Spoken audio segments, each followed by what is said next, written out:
Hi guys, so as you can tell from the title of this video, this is another sketchbook doodling video, which is exactly what it sounds like. It's just me playing around in my sketchbook. And for this video, I actually tried something I have never tried before. Very recently, probably honestly 3 days ago, I stumbled across a channel called Emily Artful, and that channel is another art channel which I would definitely recommend checking out, but the person who runs that channel, they have a small series going right now called 5 Ways to Improve Your Art Health, and in one of those videos they just talked about pretty much improving your art health behind your sketchbook, getting more comfortable with your sketchbook and getting more in the zone when it comes to your sketchbook and not looking at it as a very intimidating thing, but more of a fun thing. So they had a few tips in that video, and one of those was actually cutting out things behind the subject. Cutting out the extra space behind the subject on a piece of paper, which is something that's really foreign concept to me, because especially as of recently, I've been making a very large effort towards filling up my sketchbook page as full as I can get it.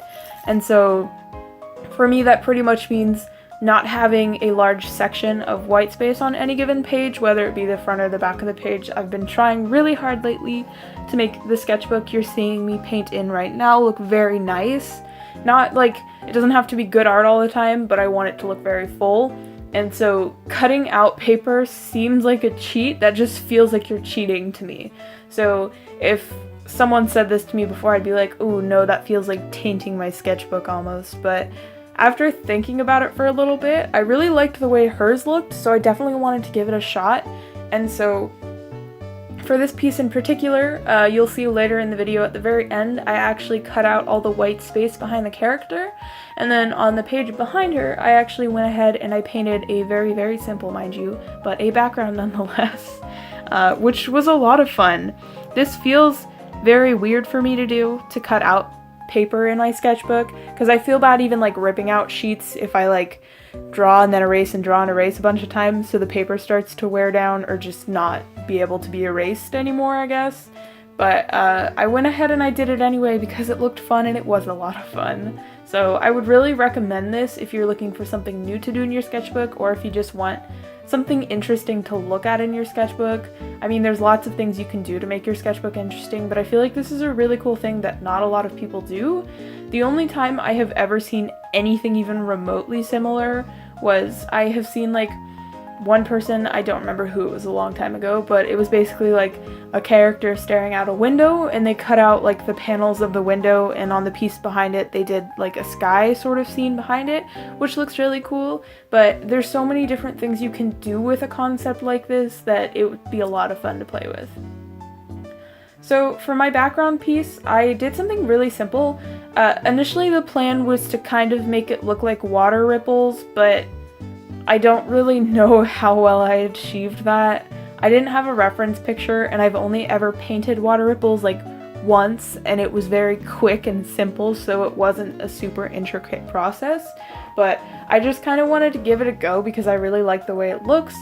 So I went ahead and I used masking fluid to block out the little ripples, and then a very cheap brush for that masking fluid. Normally when I use my masking fluid, it's a plastic needle for threading yarn, I think. I tend to just use either the back or the front of that just to lay down the masking fluid, because masking fluid very easily destroys paintbrushes, so I would not recommend using paintbrushes. But this was a very fine, I think it's a Craft Smart paintbrush that I had lying around, and honestly I wasn't going to use it for anything else, so I just figured I would risk it. And by risk it, I mean sacrifice it pretty much, because I knew this brush was not going to make it through this.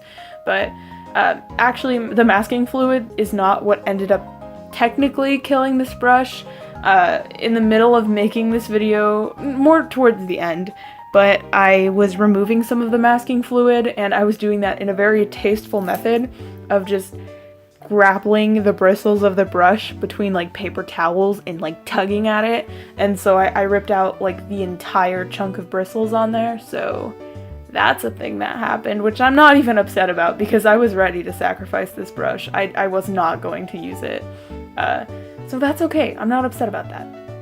But if you've never played with masking fluid before, it is so much fun to play with.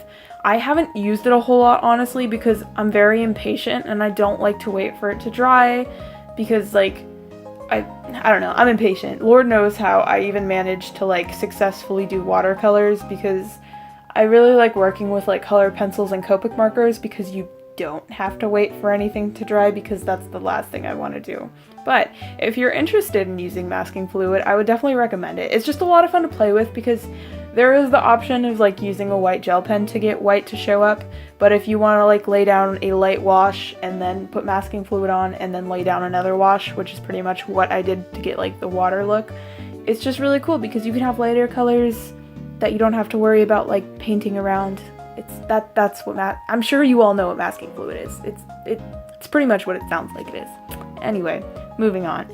So, like I said before, this was a lot of fun, and it definitely didn't turn out exactly how I wanted it. I'm actually not super happy with how the character turned out. I had to redraw her like 4 times, and it just wasn't turning out, but I went ahead and I just went with it anyway because I was having a hard time and I just wanted to do something fun. I was mainly excited about doing the background versus like actually painting the girl, but whatever.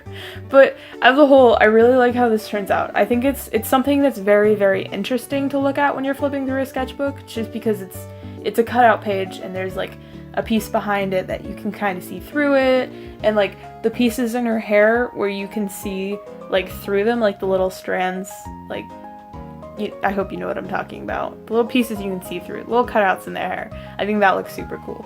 So this is definitely like a technique that I would like to play around more with in my sketchbook. I have no idea what I would do or when I'm going to do it, but it just looks super cool in your sketchbook. So I would definitely recommend giving this technique a shot if you're interested in it. It was just definitely a lot of fun for me because it is something so different, because I don't do anything fancy like that in my sketchbook. Like, the most, I guess, interactive pieces of my sketchbook is like when I tape in loose pieces or like sheets of watercolor or something to cover up something else most of the time. That's about as crazy as I get. But this was a lot of fun to do, and thank you guys so much for watching. I will see ya in the next one.